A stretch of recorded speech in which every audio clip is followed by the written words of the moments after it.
Maju Pilpres 2024, hampir pasti Anies Baswedan menang. Ini dapat dikalkulasi secara rasional. Anies tak ubahnya Susilo Bambang Yudhoyono (SBY) tahun 2004 dan Jokowi tahun 2014. Anies punya magnet cukup luar biasa. Di mana ada Anies, di situ berkumpul massa yang histeris. Mereka akan teriak, "Presiden! Presiden! Presiden!" Anies Baswedan sudah identik dengan sebutan presiden. Ini ada di alam bawah sadar rakyat. Tak ada komando, tak ada yang provokasi. Suatu ketika saya pernah lihat Anies di bandara. Saya perhatikan dari jarak belasan meter. Hampir nggak ada orang di bandara itu yang tidak minta foto sama Anies. Ini orang sepertinya memang sedang disiapkan oleh sejarah, gumamku dalam hati. Habis gelap terbitlah terang, kata temanku, seorang tokoh dari Jepara. Dia menggambarkan Anies sebagai sebuah harapan baru. Anies seperti air dalam kehausan rakyat.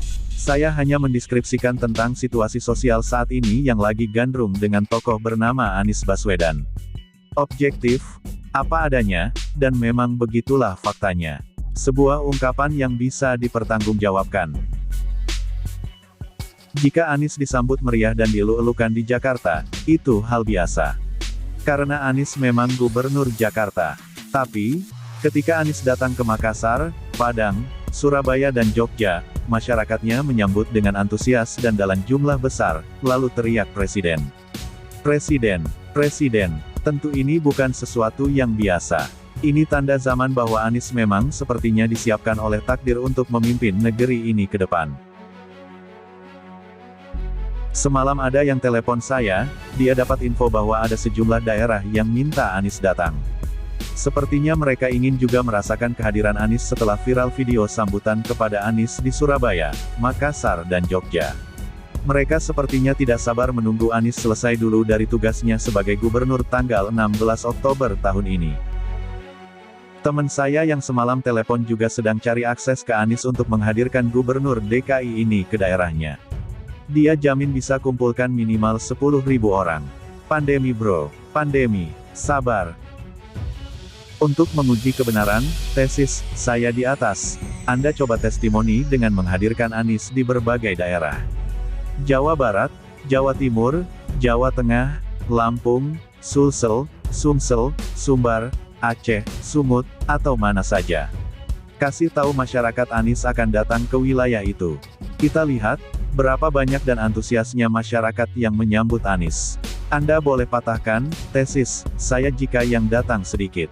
Masalahnya, Anies kalau datang ke daerah untuk keperluan tugas negara, diem-diem. Nggak kasih tahu masyarakat. Alasannya, ini tugas negara, bukan sedang kampanye. Anies betul-betul menjaga etika kerja. Kalau kebetulan itu acara hajatan partai, silaturahmi ke ulama atau tokoh, ini akan dimanfaatkan oleh mereka untuk mengumumkan ke masyarakat sekitar. Nggak bisa diem-diem lagi. Ini terjadi seperti di Makassar, acara pernikahan, Jogja Partai, Surabaya dan Bumiayu Brebes pesantren itu. Setiap zaman ada tokohnya. Jika dilihat dari banyak indikator, Anies adalah tokoh zaman ini. Anies punya magnet sosial yang cukup luar biasa. Menjamurnya kelompok relawan Anies dengan berbagi nama dan identitas yang bermunculan saat ini adalah bukti nyata bahwa Anies punya magnet yang cukup besar. Dan ini tidak nampak pada tokoh lain. Ada yang gak suka, itu pasti. Tidak ada tokoh di dunia ini yang disukai semua orang. Nabi sekalipun, tidak semua orang suka. Tuhan aja ada yang menolak kehadirannya, apalagi manusia. Ini bukan analogi, jangan salah paham. Tapi ini menegaskan bahwa setiap manusia, ada yang suka, dan ada yang gak suka. Itu wajar saja. Kelebihan Anies diantaranya tidak pernah bereaksi dengan kebencian orang lain kepadanya. Dipuji tidak terbang, dicaci tidak tumbang. Prinsip ini benar-benar menjadi karakter Anies dalam keseharian. Kelebihan lain, setiap yang salah paham dan bahkan membencinya, sekali bertemu dan diajak komunikasi, lalu berubah sikap. Mungkin sikap lapang ini yang membuat Anies bisa merangkul semua pihak, termasuk yang semula tidak menyukainya. Nggak mudah tersenyum kepada orang yang menyerang kita, apalagi mendatangi rumahnya, dan Anies bisa melakukan itu. Anies datang ke rumah Remi Silado, seseorang yang kita semua tahu, pernah kurang positif pandangannya terhadap Anies Baswedan. Clear.